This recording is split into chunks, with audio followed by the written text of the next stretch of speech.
This is a really, really nice sword. This one, though, I think is 14th century. Actually, in my opinion, like some of those blades could be just burned. Hello, everybody. This is WarStory video vlog. I'm Alex, and here is Bill Reno. Hello, Bill. Hey, good to see you. Good to see you too. Here, like long It's been over a year. Yeah, exactly. The show, no, the show shows, I think. Yeah, it's Yeah. like almost 2 years. Yeah. Oh my goodness. Yeah. But today we are here together, and I brought here really nice collection of Japanese swords that I wanted to inspect. I want inspection of those guys because they are all have in some kind of issues. Yeah, they need with work. condition. Yeah. And could you tell me what item worth work and Sure. what should I do with stuff? Because some of them Sure. has no handles, for example, this. Yeah. And some of them has handle, but it should be rewrapped. So if you don't mind, I would ask you which century this Sure. one has been produced. So maybe we can start from this close one. Okay. That's, I can't quite see the sign Nobu something, but nice Gunome Homon. Long, which is really good. Always really good. Blade is nice. This blade actually is worth probably polishing too. Okay. Um, And polishing means like professional Yeah, polishing. maybe And it costs like professional. how much? Around maybe 1,000? now the yen has gotten a lot cheaper, so the yen I want to say is at, I think it's at about 142, 146 to the dollar. So, I mean, polishes have gone down 30% in the last 2 years because of the yen exchange rate. So, And what century is this sword? this is probably Shinto, early Shinto, And early mid Shinto means Shinto, like 1650s, 1650s. 1700s. It's been shortened, and I suspect it was mounted in a D-guard mount, like a Russo-Japanese war mount. How can you be so calm when you tell that it's like a 1600s? It's crazy. It's really Because I've old. handled a Yeah. lot of them. Yeah. It's really old. But And, it's long. This thing is like 29 inches. yeah. It's long. And this one, I also surprised that this one is like a traditional one. Yeah. And look at that, guys. During World War II, during the like Showa period, in Japan, they created almost the same mounts, like the same stuff. Yeah, traditional samurai style. Yeah, and I didn't know that, didn't you? So that's cool. That's interesting. And also, let's show his finishing. Can you take a look? This one. Sure, It sure. looks curved, which could be a good sign. And I think it. I always works. kind of look at the fittings before, see what we're dealing with. Oh, it's long too. Yeah, this is a nice sword. This is a really, really nice sword. And this, how to call it, like groove or Oh, the bohi and sahi, the large groove and small groove. It has two grooves on both sides. Look at that curvature. Yeah. Koshi Zori. Most of the curvature is based back towards the handle, yeah. where Muromachi period, most of the curvature is based in this area. So this blade is quite Yeah, yeah, it might be. It looks like Bizen Osafune school. cool. Can you open it? Yeah, it might be. Oh yeah, it's definitely it's Koto. This one though, I think is 14th century. Wow. By the shape, I think it might be like an Oe Bizen period Bizen blade. Well, that's cool. It's actually- kind of treasure here. Really a nice sword. And actually, this is not a commercial because all those items has been sold to my customer. And Yeah, I, unavailable off the table. No, it's not available. I mean, like I just do it for my customer, Yeah, and for you education. guys, and for education purposes. Though that is why I'm like really surprised. That's cool. Yeah, this is a real good one. Yeah, and Definitely worth restoring. Papering too. This one in Japan. Yeah. How to manage that process? Should I just get contact and? Yeah. What I do is I send them to a good friend of mine who does my agent work. You typically have to send it to an agent to receive it. The post office sends a card to the agent when they when they're ready to be cleared through customs. They do it once a month in Tokyo Okay. at the government center in Yoyogi. But they issue a temporary license for them that has to stay with the sword. And then so they take that temporary license, or they go first. Back up a little bit. They go and meet the swords at the post office where you unpack them. Whoever's the agent unpacks them, shows them. They have a team of Kante judges that rotates, and these judges determine whether it's a real sword or not a real sword, a traditionally made or not a traditionally made sword. And then if it's traditionally made, they say, okay, we're going to issue the license, and then the agent packs it back up in the box, gives it back to the post office, and then they finish the delivery. So that whole process takes maybe a month and a half, 2 months. If you send it right, it's about a month and a half, that process. Then when he receives the sword, he takes it to, I would recommend having it looked at first, get an opinion from the former director of the NBTHK, Mr. Tanabe, and then from there decide where to go, who to restore it, who to make Habaki Shirsaya, direct it from there. Okay. And then once the restoration is complete, sending it to the NBTHK, the Sword Museum, and they will then judge the blade, issue a Kantei on it, saying they feel it's whatever school, Bizen Osafune school, or Bizen Osafune Den. And then from there, your sword is restored. They issue a paper, and then it goes back to the agent, and then the agent receives it, and then he files the paperwork to de-license it, to unregister it, because the license has to go back to the government when they ship it out of Japan, and then it's shipped via EMS, and then on to you it goes. And sounds really complicated. It really is kind of a legally really complicated thing. And I've kind of gotten in arguments with my Japanese friends. It's too complicated. And they're like, well, you guys set it up after World War II. And I said, yeah, but you guys kept it after World War II when we said you guys can do what you want. Actually, in my opinion, like some of those blades could be just burned. They did destroy a lot of them. Yes, and GIs and. I've got pictures of them shoveling them in fires. Yes, furnaces. Or sawing them in half.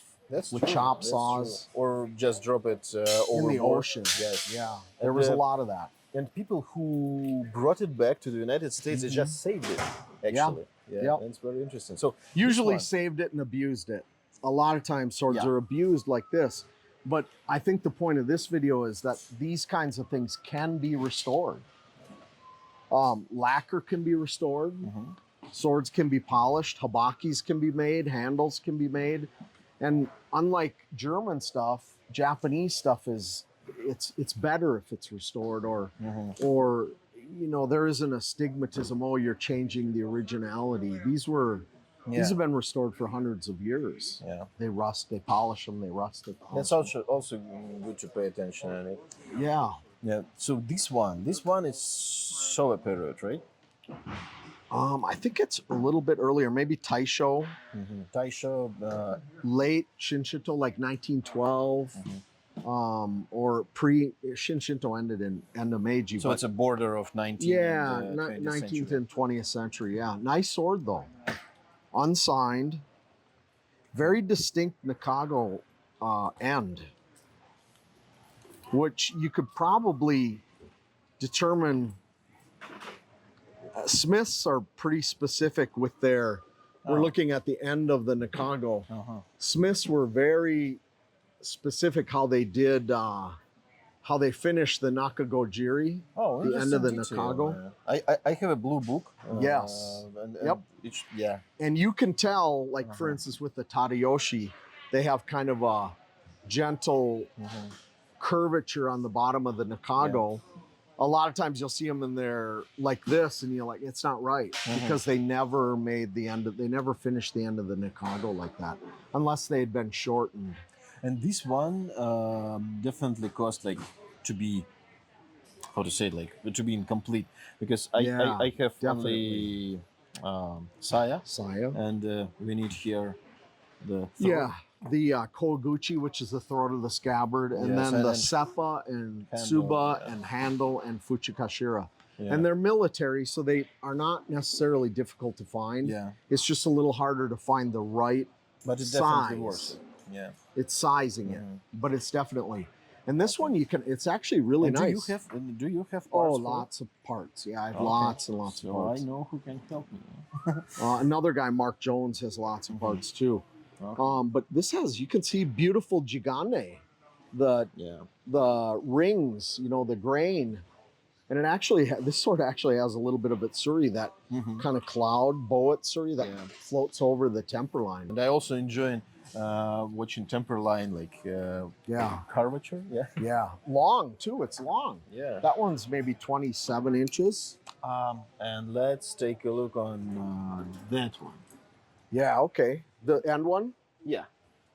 Because And- this one came in red scabbard. I think it's better to repaint it. Yeah, I What do think you the GI did that. Yes, GM, And- definitely. And yeah, that could easily be repainted. I've got a red scabbard sword at home. Mine has stripes and spots on it. The guy stripes and polka dots. Hiro Toshi is this smith, and again, it's late Koto, early Shinto. Late Kota, early Shinto It is looks like it. 1500s, 1600s, right? Yeah, late 15, early 1600s. You can still, it's probably Shinto. You can still see the Yosuri Mei, the file marks on the tang pretty clearly. And also, why I paid attention on this sword, because it has Mon on the family crest. Yes, family crest. And Always also, a sign of a good blade. and also there is a tsuba with like curves. Yeah? Yep.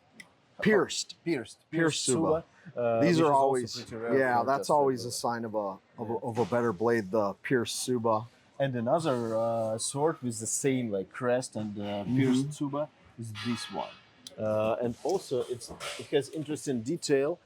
We can see here remains of capture paper. yeah, You capture see? paper. Yep, Wow, capture paper look like at a that. Japanese Yeah. sword. And this blade is something special, right? Yeah, it's a gendai, actually. Gendai means Long gendai, really. It's a modern sword, or new. Shinshito's new. Gendai is like a new sword, though. like new sword Pre- means Post 1926 would be Showa period. I guess they make gendai during Taisho, late Meiji, but And could it be just with very Yeah. very late? this is probably handle, or- 1940s. This one was made. Yeah, handle would be similar to most of your something like this kind of a military army handle. Okay. And why there are two holes on? Because the Nakago is so long on this one. These are not re-drilled. This Nakago is, if you look at compare it to this sword. Yeah. So this guy the guy who owned this might have been a little taller guy. He had two Nakagya. Yeah, to stabilize the tang Okay. and the ska. Wow, that's cool. That's interesting. It was for leverage for cutting. Okay. But a really nice sword. Nice habaki, nice silver foil habaki. Like a Gunome Hamon. It's a nice sword. And what period is it? Early Shinto, Early Shinto at 1500. late, like early 1600s. Yeah. Hard to tell the school. In this period, a lot of the schools started to kind of do their own, but they kind of stayed in the form, but they started, you had Yamato school stuff that started doing Gunome and Choji, where they were typically a Suguha, straight hamon. But not, also long, really long. Yeah. But nice sword also. This one's worth restoring, or worth a polish. Also, this one has this scabbard, this side. Black lacquer. Yes. What do you think? Is it? It is better possible. just- These are possible to repair. Yeah, and re-lacquer. Okay. A lot of times, if the lacquer's only chipped at the end, maybe not split, like this one would have to be split and re-glued. And then the lacquer would have to be repaired on the seams. Okay. And this end piece should have a horn piece on the end there. That's what's missing. And what do you think? How much it costs repair the Saya and order new? Handle wraps, you know, you got to have the parts, but just the wrap itself, maybe $250, $200. That's affordable. Yeah, That's really and affordable. that includes the silk ito, which is like, I don't remember what it is per foot, but it's not that expensive. But that includes the silk and the, That's cool. you know, kind of some repair of the handle. A lot of times they have to kind of repair the core a little bit. You see how that's kind of split there? Yeah. They'll fill in pieces of wood. Sometimes replace the same, which is okay because they darken it a little bit so it doesn't look brand new. It's not like totally white. But yeah, long sword, saya that can be repaired. And some more items you already saw, and it should be nice. This For one example, this one. Yeah. Another nice habaki. It has nice habaki. I have full set, and this Choshu Tsuba. The school is Choshu or Bishu. It's probably signed Bishu, Oh. Masa somebody. Yeah, it's because it's here. I'll pop it out. You got to be real vigorous. Come on, you're Russian. I'm afraid to break it, you know. Here we go. Here. All right. Look, I've seen guys do this in the blades, like shoot out. Yeah, like, that is what. you know, kind of at this angle. Can you get this, Dimitri? Do like that. You got to hold this really hard and bang right at the base. That is really tight. Oh, Alex with the shoulder string. Look at that. Ripped it right out like it was. Oh, this is interesting. This is a real early blade. Koto. Nice sword. Another nice sword. Nice wakizashi. Beautiful habaki. Beautiful suba. Horses. Unsigned, but now this suba is definitely a Choshu Tsuba though. And it's matching this period, right? Yeah, yeah. This is early 1800s, late 1700s. What do you think? Nice Does Kashira. this blade worth polishing in? Yeah, sure? probably. Yeah, probably. You wouldn't send it like the best guy in Japan. But there are different levels of polish, but this would definitely That's cool. be okay. And there's I see- guys in the I see U.S. it's like, that can do this one. I see it's like pretty dark. You Yeah. see those rusty But that's not very deep. That rust is not very deep. So that this type of rust is okay. Very, Yeah. very okay. When you start getting like the spider, they call it spider web rust. That kind of a rust can get real deep. They look literally like spider webs on the blade. And then also when you get rust that looks like kind of moss, like you see on the base of trees, that rust can be quite deep. Okay. So this one is like decent and Yeah, it's just almost tarnished. They still have to take it back to like a 200 grit stone, but they do that because they want to make sure the shape is proper. You know, every polisher they'll correct the shape of the sword. But that's a nice sword too. And I have here a couple more wakizashis. This one, you said Yeah, it's like nothing super special, but no, just nice signed. Shinto blade. They made a lot of large tantos. yeah. Um, But it looks cool. I mean, yeah, it's a real big wide blade. You can see how wide that is. yeah. A little bit before Meiji period. Meiji I would period guess. means it ended in like 1865 or 63. so the first half of the 18th century. Yeah, middle 18th century, yeah. Cool. I mean, it began in 18... And what do you think if we polish it? Sorry. Could it be? It's a pretty sword, yeah. Being that it's signed and dated, it's probably worth polishing. And the mounts are kind of interesting. The saya, real interesting. The saya is, it looks like it's almost like woven like small rattan or something that they wove in like a real tight basket and they lacquered over it. But that actually might just be like a lacquer effect that the Japanese lacquer artists did. They did all kinds of things, like made it look like wood. Yeah. And it looked like it had real grain. Very three-dimensional, very deep looking into it. But this would be a real easy saya to fix. A horn piece here, a horn piece here, and really nothing else. Yeah. So when you It's just in good shape. rewrap it and Yeah, rewrap. I mean, this handle would probably cost $150 if we had the parts. yeah, I have parts for. Yeah, because this same is in decent shape.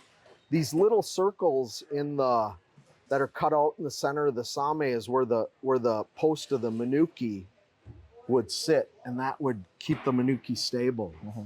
And then they do this string wrap is called Jibaramaki Ito, and it's like a string and they weave it. It's really, really fancy. It takes a long time, but that can be rewrapped just as it was. This is nice. Shobuzukuri.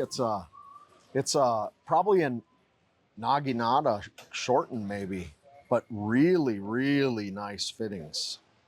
And nice tsuba, you said. Really nice Suba. Really nice Fuchi. Really nice. If you do have the match this is a really nice set. And, you know, this really only needs a kashira, manuki, and then a wrap. Yeah. So, You know. and I have kashira, I have manuki, but we just need to wrap it, and it costs like 250. Yeah. Yeah. Yeah, Yeah, that's it's pretty. fine. That's It's cool. got, look, it has gold foil seppa, gold foil habaki. And the last one, unusual habaki, for me. And when I saw it first time, I was like, it should be something like a temper line. Looks like here it's wider, here it's thicker. Yeah, is it it's- unusual or? No, it's not unusual for to have it a little thinner and a little wider. A lot of Smith would do a thicker hamon in the manouchi, this front portion of the blade, because that's the area where that's the main area where the blade strikes and cuts. Strike, pulling, cut. It's a little tired, but I think it is maybe a Soshu blade. It says it's signed Soshuju Masahiro. I don't know if it's Masahiro, but it's probably Soshu.